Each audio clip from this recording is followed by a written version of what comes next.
again, Yes. I'm not a clinician, and I'm just a little bit anti-drugs unless you need to take them. But it's so nice to hear professionals say that can prescribe saying the same thing. And I would say that, maybe I am an anomaly and because I know so much about sleep, but I will tell you that in my time as a prescriber, I have yet to prescribe a sleep aid, and I would like not to.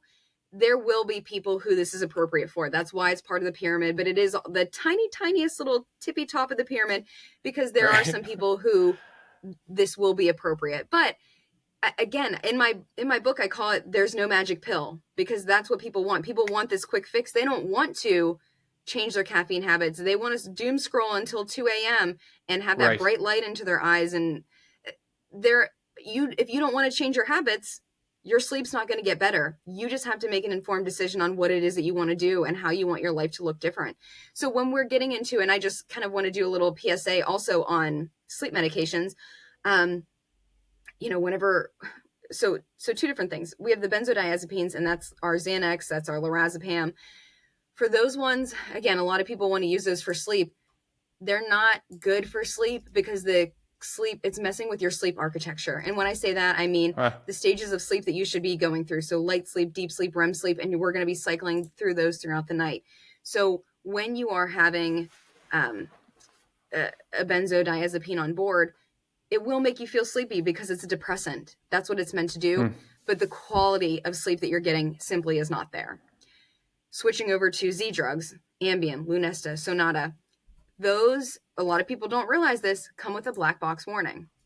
They come with a black box warning because some really interesting, not to everybody, but there are a select few people, and I seem to keep finding a lot of people who want to tell me these stories because it has happened to them, where it's unusual sleep behaviors that are happening.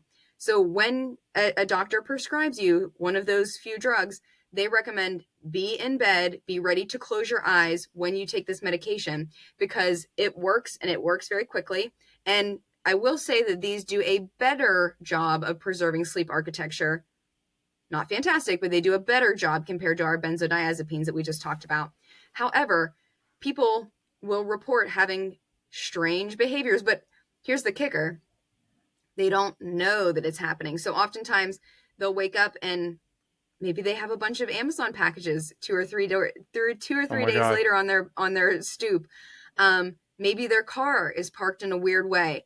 Maybe the oven is open. Weird things, because what's happening is people have unusual sleep behavior. So maybe they're sleep eating, sleep talking, sleep driving, sleep calling their ex. Weird stuff happens and has the potential to happen. Not to everyone, but this is what the black box warning is all about.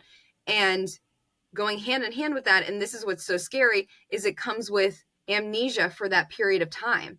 So they have no recollection of that happening. Crazy. And so oftentimes I will have people come and tell me stories, and they're like, I had no idea. It was my husband who was filming me, and I never would have believed it. Or, if they live alone, like I'm waking up and like I'm realizing that like weird things have happened in the middle of the night because I'm kind of seeing evidence and clues. Yeah. And that's what's really, really scary. And if we get to the point where someone is sleep driving, like how incredibly dangerous is that? Or if you're sleep cooking, you turn on the burners on your stove, like there are a lot of dangerous things that can happen. And that's why there's a black box warning on those. And people don't realize that. Again, they're just like, oh, Ambien is, I think, very culturally like soaked in. If you think about that song, New York from Jay-Z, like, hey, slip me an Ambien. Like it's so embedded into our culture. And that's not the answer. There's no magic pill. That's not the answer. But you like you said, it's so much in the culture. It's hard to get away from it. It is. And I love that there's people like you that are going to be going on the record as you tour your book, and you're going to be a big smash hit with this, I'm sure. Thank you. Because it really affects all of us.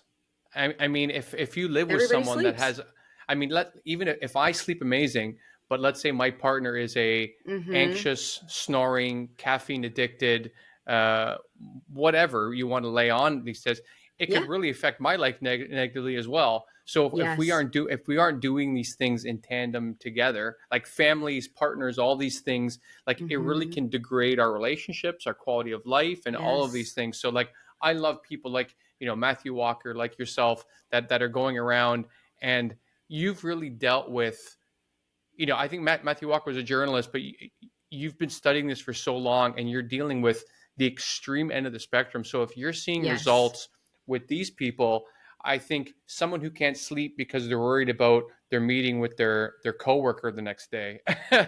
is like a walk in the park for you. So I'm really excited for you to get your message out there.